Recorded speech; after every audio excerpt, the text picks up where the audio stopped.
இன்றைக்கி லன்ச் வந்து கத்திரிக்காய் தொக்கு. அதுக்கு என்ன தேவை அப்படின்னா, ஒரு ஆனியன், ஒரு டொமேட்டோ, 4 சில்லி, 2 கத்திரிக்காய். அரைப்பதற்கு கடலைப்பருப்பு 1 ஸ்பூன், உளுந்தம்பருப்பு 1 ஸ்பூன், 1 ஸ்பூன் தனியா, அப்புறம் 1/2 ஸ்பூன் குமின், அப்புறம் ஒரு 2 டீஸ்பூன் வந்து டெசிகேட்டட் கோகோனட் எடுத்திருக்கேன்.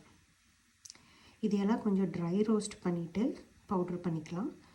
இதை வந்து ஃப்ரை பண்ணிவிட்டு இது கொஞ்சம் நல்லா குக் ஆனதுக்கப்புறம் இந்த ட்ரை ரோஸ்ட் பண்ண பவுட்ரு அதில் போட்டுட்டு இன்னும் கொஞ்சம் குக் பண்ணிவிட்டு லெமன் சைஸ் புளி எடுத்து அதில் போட்டு மறுபடியும் ஒரு லைட்டாக ஒரு ஃப்ரை பண்ணிவிட்டு இதெல்லாம் அரைச்சிடலாம்.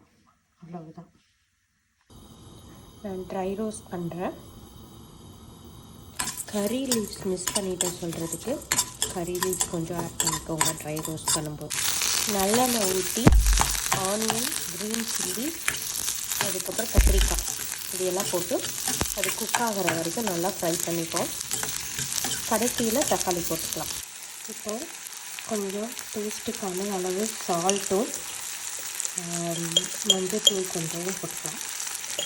ட்ரை ரோஸ்ட் பண்ணதை நான் கிரைண்ட் பண்ண போகிறேன். கொரன்னு அரைச்சிருக்கேன். கத்திரிக்காய் குக் ஆகிடுச்சு. இப்போ தக்காளியும் புளியும் போட்டிருக்கேன்.